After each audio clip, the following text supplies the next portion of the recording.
Hi, this is Dennis with Second Chance Tackle. Today our fishing reel that we're working on is a Daiwa Lexa. It's the WN300HSP. I guess they've used just about every letter they can in the alphabet. This one was brought in to me by a local customer, Chuck. He really likes this reel for saltwater fishing. He brought in one that wasn't working well. He brought in a Quantum Accurist, and he said, while I'm at it, can I tune this one up for him? So that's what we're going to do today. We're going to show you how to take this reel apart, how to service it, how to keep it running for a long time to come.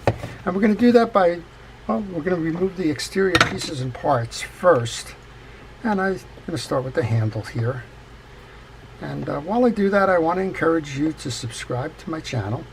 And if you do subscribe to my channel, I recommend that you use the notification feature. That'll let you know when I'm posting videos.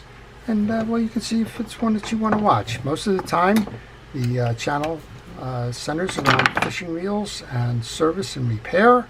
You're kind of looking over my shoulder in my shop and how I do the service and repair. But I try to pass along a lot of information about the manufacturers of the reel, the type of reel, how it's used, and some of the advantages or disadvantages of it. One of the things I also like to point out, I do wear a protective glove on my non-working hand or my non-dominant hand. Keeps a lot of the oils and dirt off as I work on them. Well, we removed the nut cap, the holder, and the tie-down screw. I've put all of those into a parts tray so that I know where they are when we're done. I'm going to remove the handle now. Between the handle and the star adjuster, there is a tension washer. And a good place to tell you if you don't know the reel, maybe if you're working on it the first time, or you just want some reassurance, go to the internet and go and get the schematic diagram for the reel. You may even have it in the box if you've kept your box for the reel, and that'll give you an exploded view or a picture of the reel, and that'll tell you kind of how it's going to come apart, go together, and the orientation of the pieces and so on. I've removed the star adjuster. Underneath that we have a series of tension washers, and we have a click ratchet that's going to do what you heard before. It's going to click as you make adjustments to the tension on the drag washers using the star adjuster. There's a series of ridges inside this cap, and that's what this little point is going to hit, and that will cause the click click. I'm going to leave the tension washers right inside that. I'll put that in, and I recommend to you that as you do your reel service, one of the things you want to try and do is to have a system that's going to address what you do with the parts when they come off, how you organize them, and how you manage the sequence of them as they go back in.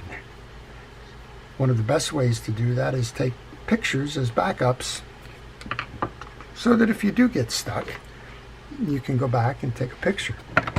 Somebody asked me the other day, why aren't you taking pictures? Well, I am. I'm using this video in case I get trapped. Now, there's some reels out there I don't need to take the picture on. I've done hundreds of them, but most of the time, something like this, well, you never know when something's going to hit the deck or spring out at you, and all of a sudden you're kind of at a loss. Maybe you look in your parts tray and you found something that you don't remember taking off, and maybe something you took off bounced on your desk. And well, this video can actually tell me. I can go back and recycle it. And don't think that I don't use the pictures from time to time. Just as I was showing you that example, this guy wanted to run away on me.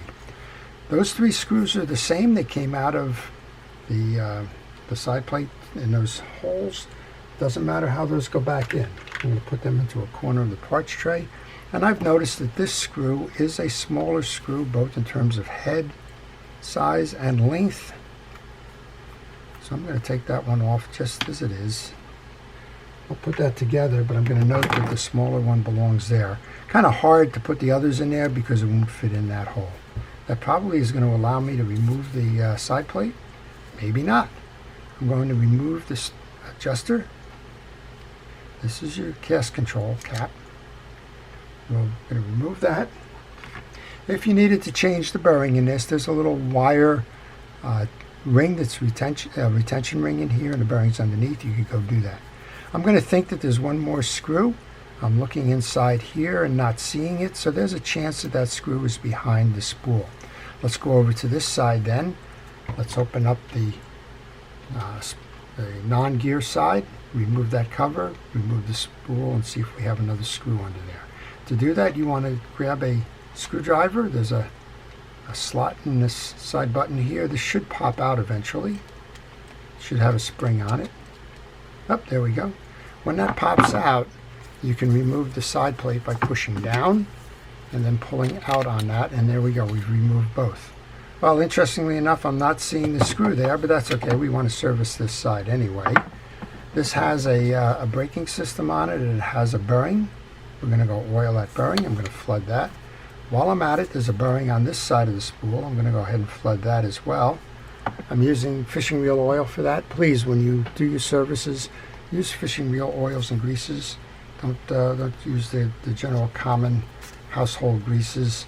They're not designed for marine use. They're designed as general use greases. And why take a chance? And I've seen a lot of stuff over time, automotive greases and the like. Some work, some don't. So why risk it? They're not that expensive. Go ahead and get them. Well, that's got me guessing now, and I think, from what I'm seeing, this thing should just come out. Maybe it's just being stubborn, or maybe not. Ah, there it is. So we have a screw here, this small screw right there. It's holding it's the rod that's holding your line adjuster. It's passing through the case. It's holding this piece on, and my guess is it's probably holding the side plate on too. So let's give this one more try here. We're gonna have to take that off anyway because we're going to want to service the pawl on this. I think, did we get that off now? I think we did, and that should pull through, I think. We'll find out. There we go. And, well, maybe not. Maybe not. That's going to allow me to do this.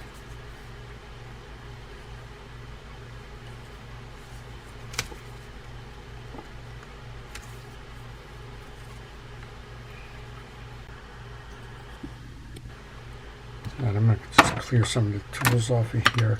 I generally do not recommend prying things, but I can't see anything that's holding this stuff back. There is a slot on the bottom here. I'm going to use a small screwdriver, see if I can work that. Oh, there we go. We got some separation. Don't go crazy. If something's not working the way you think it should, then go ahead and make sure that you're checking everything 3 times over like we did here. I'm going to take those 2 parts, put them in here before I lose those. And now I have the separation of the case. So the answer is, there was some dirt in there that was kind of clogging this up. And, well, we got through it. Before I put this down, I want to take the 2 springs that are your yoke springs and get them off the reel. And we can continue with the service of this. There's a bearing in here I had mentioned before. I'm going to oil that bearing. I'm going to check the case. I want to make sure it's clean. The last reel that Chuck gave me was very dirty and had a lot of salt and old dried grease in it. This one's okay. Check your anti-reverse clutch. If you happen to take this out for some reason, note that the plastic side faces inward, the metal side faces outward. A little bit of oil onto the ball bearing up top. It's a shielded, not a sealed bearing, so that will absorb in. And do not oil that anti-reverse clutch. Worth noting, when we took off the top end, we said that there was that click button. Well, there's one more underneath that. It's a very small piece. That's going to be the back end shield for your main bearing. We have the gear spacer sleeve. Let's see if we can get this off. We can get that off. That's wonderful. This has a pinion gear here. We're going to take that off. I'll show you how to get that oriented. And this is an old school backup for your anti-reverse system. This is a finger jointed anti-reverse dog here. and you want to take that off too. Pull up, but get them both coming out at the same time until that falls off. That's got a groove in it there that rides one tongue on each side of that click ratchet. If you do not remove it with this piece, you're going to have a problem in that it's going to spread and then it won't work effectively. Alright, we've got all of our pieces in the parts tray with the exception of the main gear. Now I'm going to start just cleaning this up and a little bit of light lubrication. There's two screws that are holding on the wheel that's going to drive your free spool, your line guide. And this line guide drives from the gear side, so when you've got the line guide disengaged, or when you got the free spool engaged, if you will, the line guide's not going to move. So when you go to cast the reel, position that in the center of the reel for the most efficient or longest cast. While I have this all opened up, I'm going to gently remove this plastic cap, which has got the pawl behind it. Tap to get the pawl down. You need an assist from a utility knife or something to pull down on it. These are generally not that easy to grab. And again, just be careful as you work on it. There you go. This is full of dirt and grease. You can see up top here it's all clogged. That's not going to be operating very effectively. It'll result in a lot of drag on your reel, and well, you can foul the reel eventually or prematurely wear that pawl. So make sure not to just kind of skip over servicing this thing because it's hard to reach or whatever. Make sure that you take care to service that. Bring that back up. We'll come in on this side. Drop of oil your worm gear. Check that worm gear if you think that you got an issue with it. We were testing this when it was working fine. But when you go for that worm gear, just check all the grooves, make sure they're not jammed or stuck with some of the greases that you saw on that pawl. There's a little washer that remains inside. I'm trying to get that out at the moment. That goes right on top. Has an inset there. If your pawl is not seated, that washer won't sit on there, so just turn your handle. That generally will get it into the groove. And now there's a bar that should be holding this down, but turn it, just make sure it's working. And that's working fine. Okay, I think we can probably go ahead and put this back on. I don't think this got in the way. So this would go on next.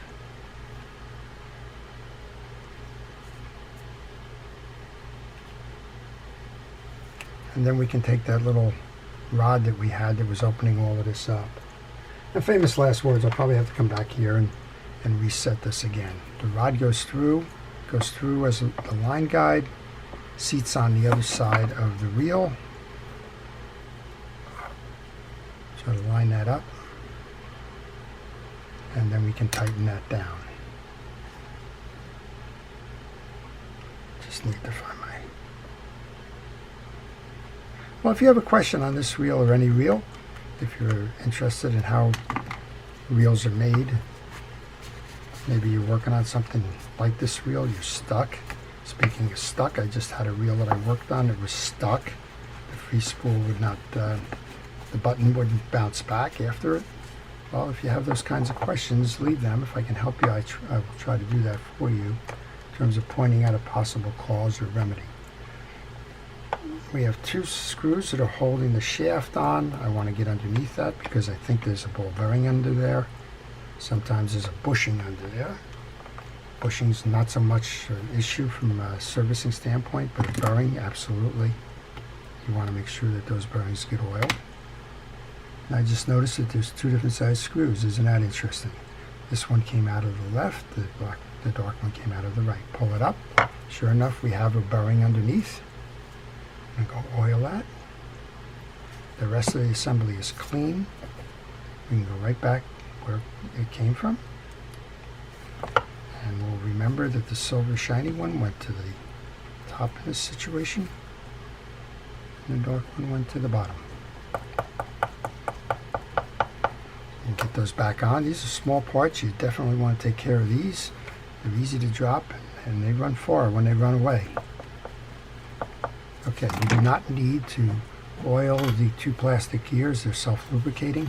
What you want to do, though, this is fairly dry, so let's get some oil on through the trip mechanism area, the slide, and a little bit underneath, even though that's riding in plastic, to just make sure that we got this right.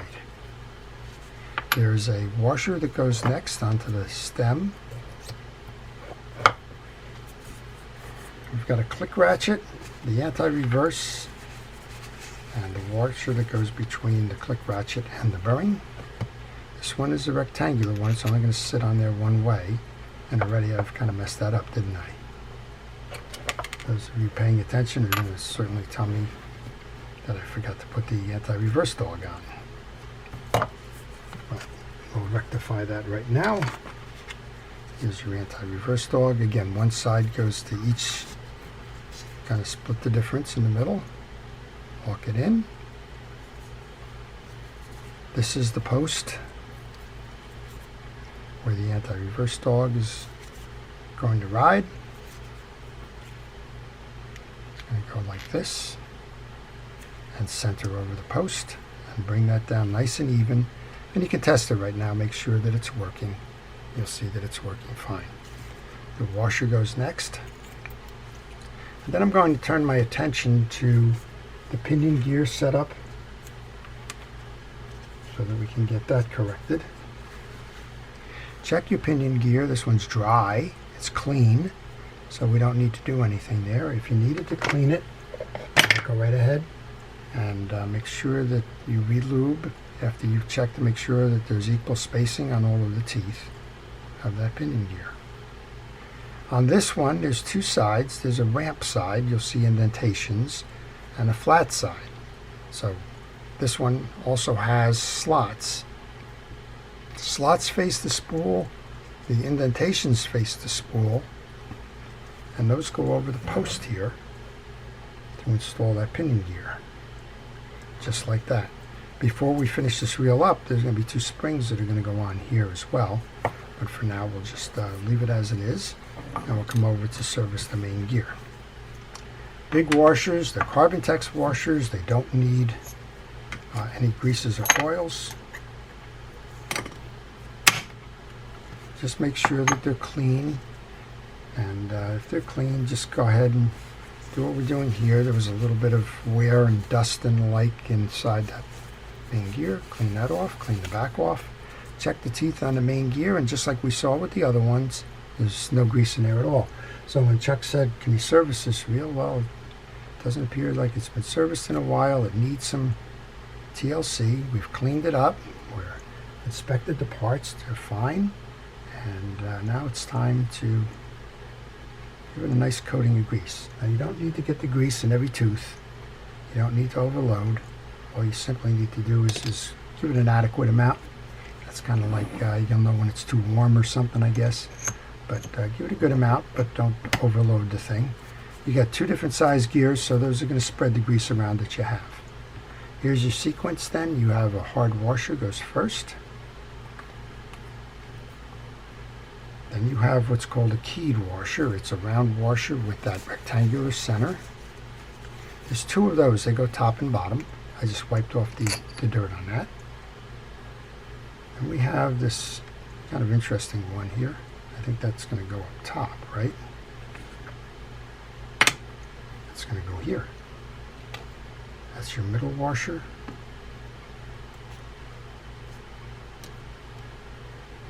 Then we'll come up top with the last one here. No, I've got that wrong. Got that wrong. Shame on me. Keyed washer. Second round washer with the big hole.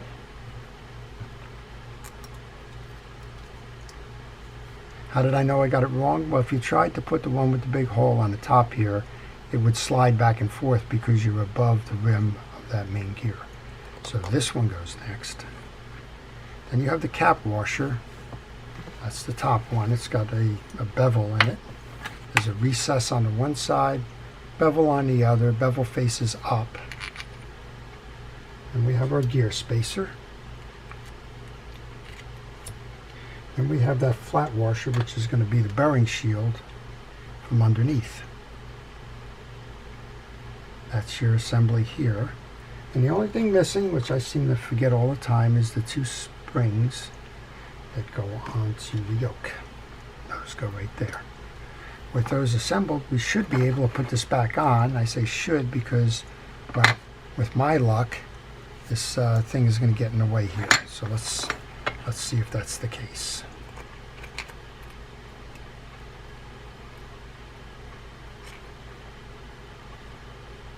I'll remove that for the moment.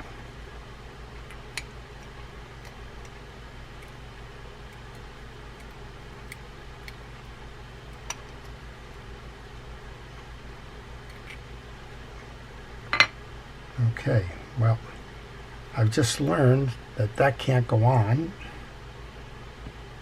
until you put the anti-reverse clutch on. There you go. And it did nest inside, so we didn't have to worry about that. Then we put the bottom bearing shield on. Then we can oil that bearing again in case I forgot to do that the first time. And we'll load that on. We want to seat that into the case. Now we're going to go to the case, put those case screws in next. We said there were 3 that were the same size, didn't matter what hole they go in. And there was 1 where it does matter what hole it's going in. I just want to make sure I'm nice and tight and firm and that I don't have any spaces or gaps inside. And we're in good condition here. I'm going to grab that, get that screw started. One of the problems with these gloves is they do accumulate some of the oils and greases that you've been putting on the reel or cleaning off the reel. And sometimes the case gets a little slippery. So let's go right ahead and put these in. I'll go up top to the other side now. That'll give equal tension to the reel. I got 2 more of these. We'll put those on. So what have we done so far? We've disassembled the reel, pretty much taken it all apart. We've oiled and cleaned the pieces. We've inspected for damage, serviced the pawl, and now we're in the process of reassembly. And generally speaking, reassembly is the reverse of the way that you took it off when you started this exercise. We have the one that's the very small screw that goes in the side over here. Need the micro driver for that one. And we'll get that back together now. All right, let's clean off some of that grease. At this point I can put the spool adjuster knob back on. It's easier to do it now than when the rest of the assembly goes back into place. You can put a light coating of fishing wheel grease onto the spool. Don't go overloading that one. You don't need to. I'm going to go install the spool next. That's got a little bit of tension in it, so just make sure you hold that right. Remember your assembly came out from below, so go ahead and load that on, and then just turn it up, and then use your screw, or you can use a dime. It actually has a little ridge in there. You could field strip this with a dime if you didn't have a screwdriver available. And what we'll do now is we'll just complete the assembly of this. Now that's upside down, right? So if I turn it this way, that's the inverse order that the parts go in. So we have the click mechanism goes next. With the concave washer, you just saw that one kind of poke out there. The bowl I like on this one goes up first. These are to manage the sensitivity of the star adjuster. So the next one I put down kind of face to face with the gap in the middle. Then we have the top washer. And we have our star adjuster. And make sure when you put the star adjuster on that you've put it on so that it spins on easily. If it's not spinning on easily, then stop, don't force anything, and backtrack. You'll also notice that the click mechanism is outside of the box. Take a screwdriver, push in and up, and that'll seat it in the case in those ridges we showed you before. You can see that it's inside now, nested, and then continue to tighten down on the assembly. And now you can hear that clicker clicking. There's a tension washer that goes on next. And I'm going to use the handle as a wrench to hold the assembly while I turn down the star adjuster. That was spinning with it when I was doing it before. But we're not far away now. We got 3 more pieces in my parts tray. Let's go ahead and put the nut cap on. Hand tighten that as much as you can. That way you'll assure that you're not cross-stripping the piece. And bring your wrench in. Generally speaking, if you're perpendicular, flat side of this to that screw hole, the tie-down cap that's going to hold your handle nut in place will line up, and that one lines up perfectly. One more screw, and we'll pretty much be ready for a test. Well, as I mentioned, I'd appreciate it if you do subscribe, and if you haven't subscribed already, and if you're still with us, I thank you for that.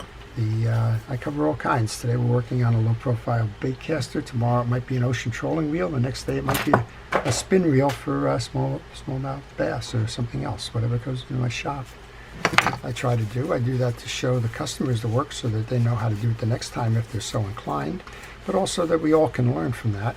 And maybe the customer doesn't want to do it, but somebody else out there has got a Lexa and wants to service it. Well, here it is. All right, let's give it a test. We're tightened down on the drag. Yeah, nice and easy. This reel turns. Make sure you trip your thumb bar. A nice, easy spinning piece. If you want to slow that spool, you're going to tighten this clockwise. If you want to speed the spool up, you're going to tighten. You're going to remove some of the tension on the spool. So you've tightened it all the way down. Back it off. That'll get it going counterclockwise. We've got the thumb bar spet. We're in casting mode. Make sure that the thumb bar trips back, which it does nice and easily. And that's it. Cast, click.